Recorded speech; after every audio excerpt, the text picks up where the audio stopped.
and that'll have a devastating effect on our Big Sandy plant and the regions around the Big Sandy plant. That was the draft rules. Last week, Thursday, on 7/7/11, sometimes you think 7/11 might be a good number. 7/7/11, they issued the final rule, and they moved the 2014 date not back as we and others had suggested, Democrats, Republicans, House members, Senate members. They moved it forward to 2012. Now we've got 6 months to comply with these requirements, which is practically impossible. We have done 9 of these projects in the last 6 years. Major controls of sulfur dioxide, nitrogen oxide, and mercury. 9 projects. They take between 48 months and 52 months to get done.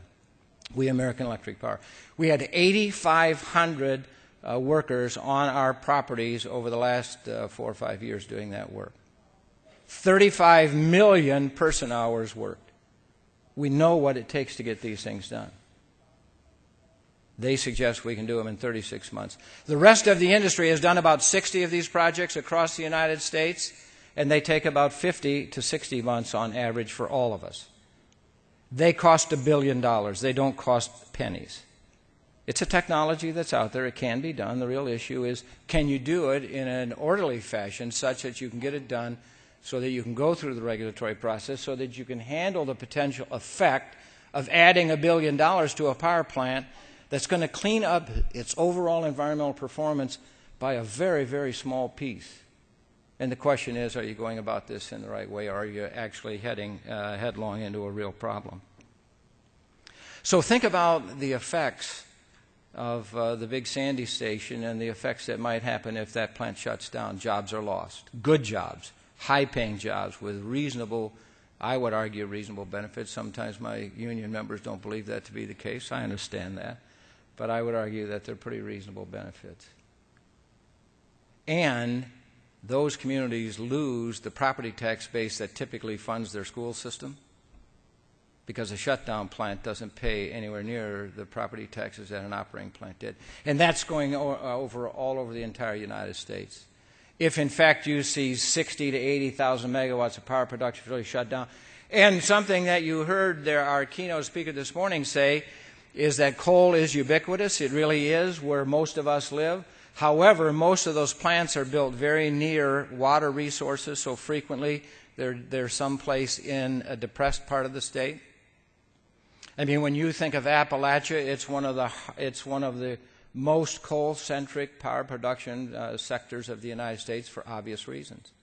And those jobs and those tax bases are essential to the lives that we all live throughout Appalachia.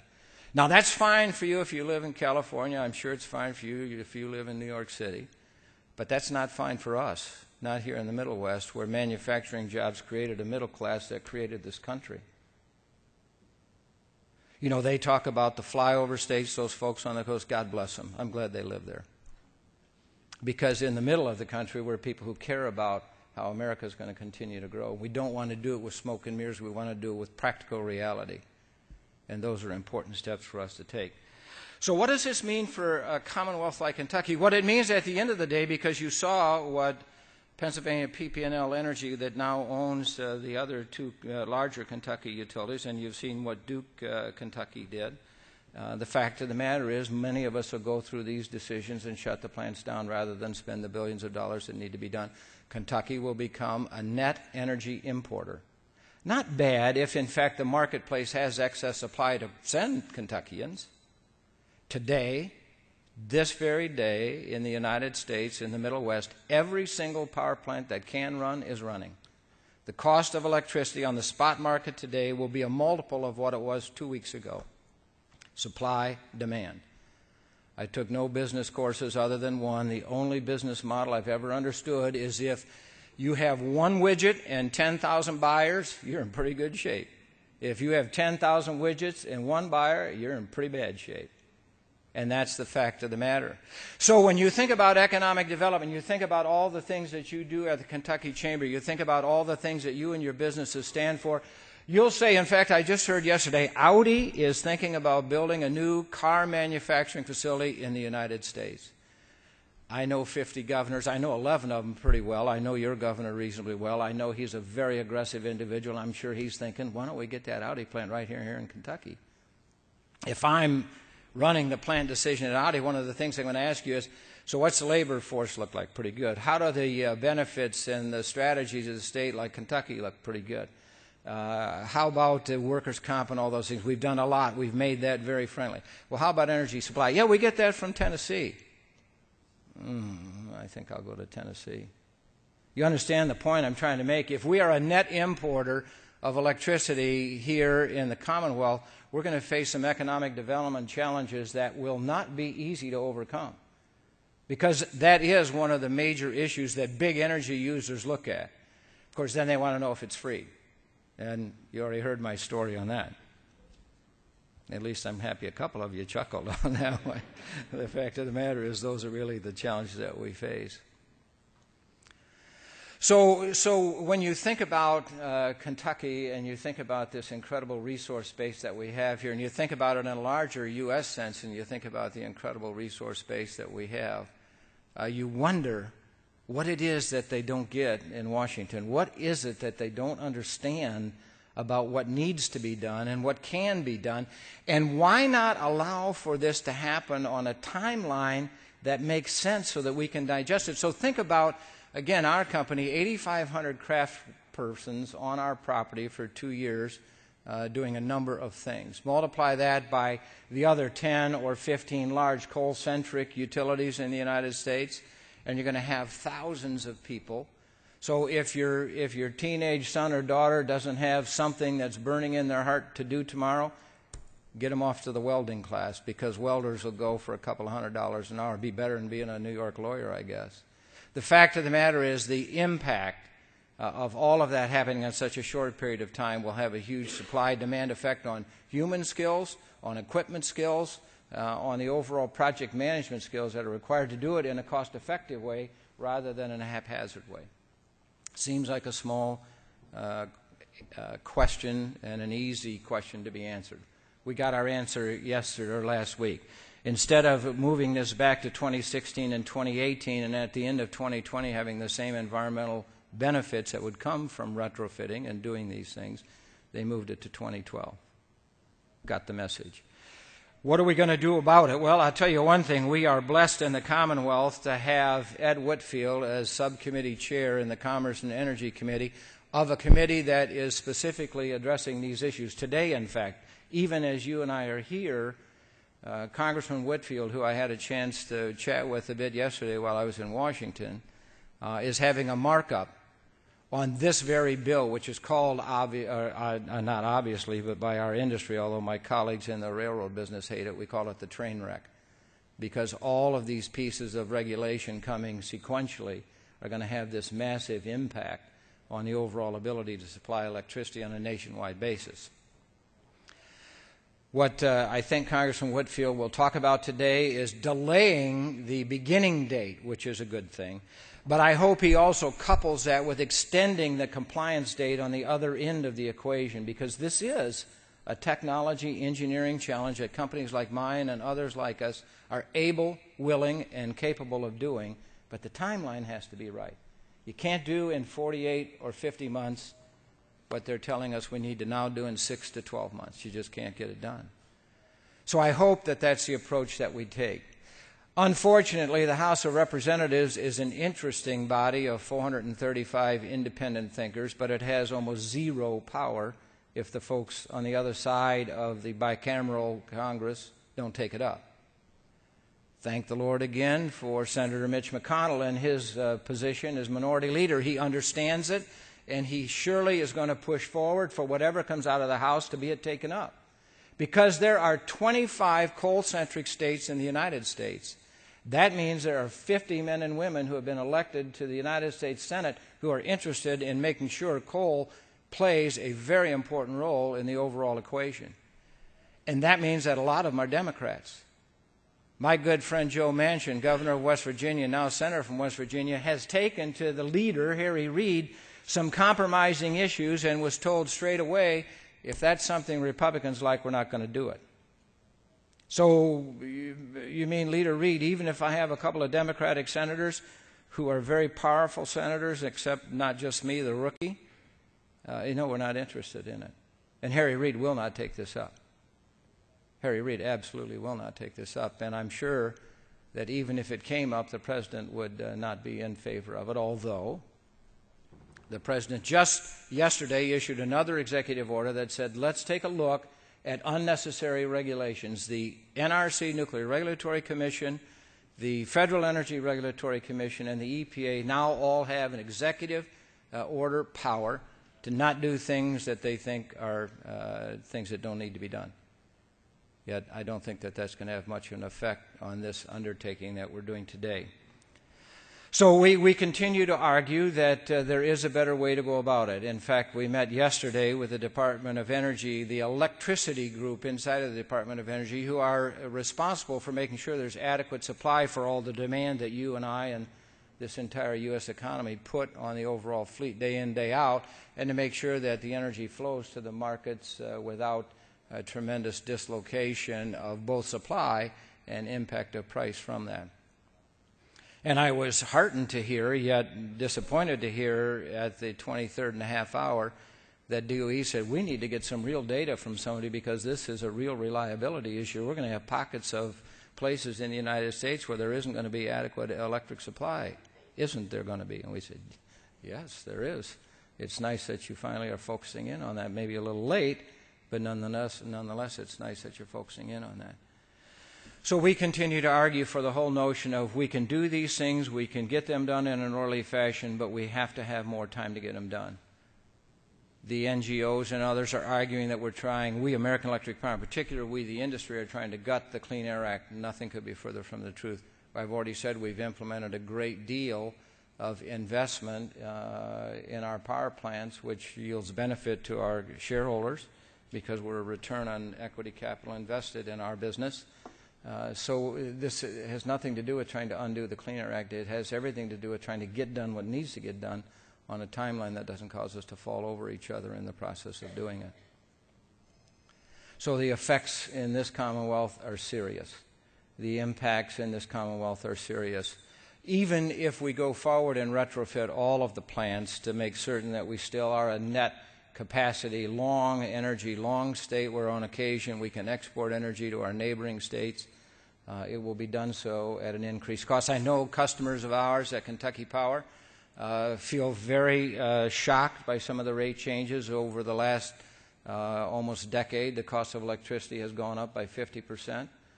Almost 40% of that increase, however, has to do with federal changes in laws and regulations, as well as the cost of coal going up exponentially as China continues to import coal. That's a good thing. I don't have any trouble with that whatsoever. But those two drivers alone have been the principal cause of those power prices going up. So as Kentucky continues to look at its future and look at its economic development desires and wishes, and wanting to see jobs grow and the economy grow and the revenues increase so that governments can do things with that money that are needed and essential, these are the challenges that we face. But there is an answer, and it's going to have to come from our friends in Washington because we just simply can't do it at a state level. They have overvening controls, overarching controls of the things that we're trying to do. And surely Congressman Whitfield has a critical role to play. I mentioned that I would say good things about him here today, and he said, thanks, I have to run every 2 years. I thought that might get a little chuckle out of a few of you. And that doesn't matter what side of the aisle you're on. This is an elected official who's trying to do good things for Kentuckians to protect the Commonwealth, and I surely appreciate that as we go. And on the other side of the aisle, we have folks who don't see it as crystal clear as we do. I already mentioned the strength that we have in the minority leader, Senator McConnell, and oddly enough, we have strength in Senator Rand, who very much is interested in seeing to it that Big Brother, the federal government, gets out of our lives in each and every way. We've had a meeting with the newly elected senator, and he was very serious about tell me what they're doing that truly affects the people of Kentucky in a negative way, and make sure your facts are right. And I understand that, and we surely have done that. So we're blessed in Kentucky to have folks who are really looking out for the well-being of the state, as others around the country, particularly on those two coasts, are looking out for it. The other issue that you heard earlier on today is something that we've always believed in. The supply base of electricity in the United States absolutely has to be a portfolio of supply, notwithstanding the events of Fukushima, and they were serious events.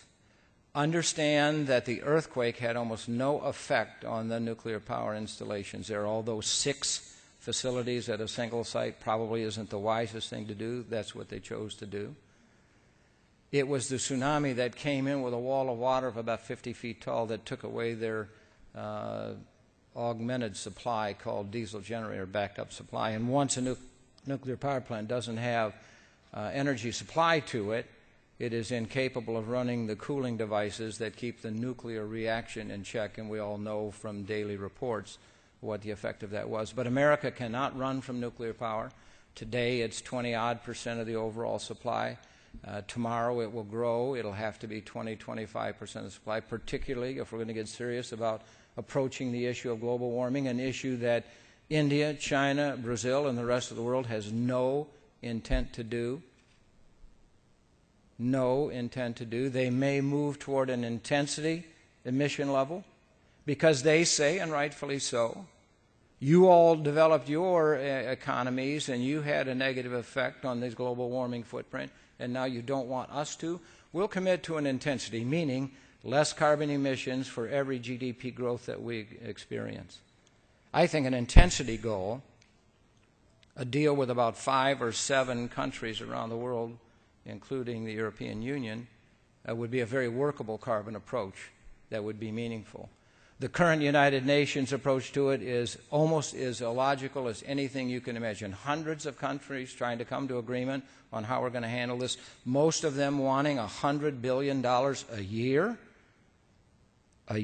from the developed countries, and the United States saying, that's a good idea, count us in. Where are we going to get our share of $100 billion when people think our share is about $70 billion of it? That won't work. So if we're going to attack this, we have to attack it in a more regional way. Nuclear has to play. Coal will play. I've already made that clear. Natural gas is growing worldwide as the technologies of developing shale gas continue to improve. The results are in the United States. It works. It's meaningful. It's plentiful.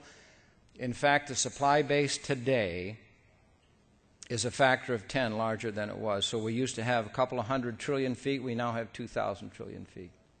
Pretty amazing when you think about it. That's almost a 100-year supply of natural gas at our current 20-25 trillion feet a year consumption rate. That's a serious game changer. It's going to play. Energy efficiency has to play. Conservation has to play. The wind and the sun, they're going to play. But they're intermittent at best. We're working on technologies. Other companies are working on technological changes. We can handle the intermittency. General Electric tells us that they now have a gas-fired power plant that will be able to ramp up 60 megawatts a minute. 60 megawatts a minute, you can take a 300 or 400 megawatt plant and bring it on in 5 minutes, take it off in 5 minutes. Today, that's impossible. Those kinds of technological breaks are going to come through. So wind and sun will play. Energy efficiency will play, but you're going to have baseload power to have this equation working. You're going to have coal in that mix as well as you go forward. So the rational implementation of the things that the EPA wants to get done on the clean air, because every one of us, every member of the AEP team wants to see to it that we continue to make cost-effective energy available to our customers 24/7, as reliably as we can, cost-effectively as we can, and as cleanly as we can. And all of those challenges are solvable if they give us enough time, and through the regulatory process in states like Kentucky, we'll be able to work that through without much of a hiccup. Cost of electricity is going to go up. Everyone who says it isn't just isn't being honest with you. It's true. You can't spend $1 billion and have the cost of electricity go down. You've not made the plant any bigger. In fact, you've reduced the amount of kilowatt hours the plant can reduce because the equipment that you put on the back of the plant runs on electricity as well. So when you think those things through, you just come to the reality that that's the way it is. But it's a price that you and I have decided to pay socially for cleaner air and the benefits that come from that cleaner air as we go forward. So I don't think there's any question that that portfolio of supply base and the timelines will ultimately be the answer. I hope that our friends in Washington come around to reality. I doubt very seriously that they will, and I know that sounds a bit pessimistic. I'm surely not a pessimistic person, but they can't figure out their balance sheet. I don't know how they're ever going to figure out their energy requirements, but these are very real questions, very real questions. And as I've always said, and it's something I believe in, I think it's something at the end of the day you all believe in as well, maybe not as strongly as I do, but the fact of the matter is this product allows life to be lived, and its value proposition is a multiple of its cost. I'd love to give it to you for free. I can't. You'd love to get it for free. You can't. But you put it to great use. You put it to use of hiring people, creating things, healthcare. Just think of the breakthroughs that have gone on.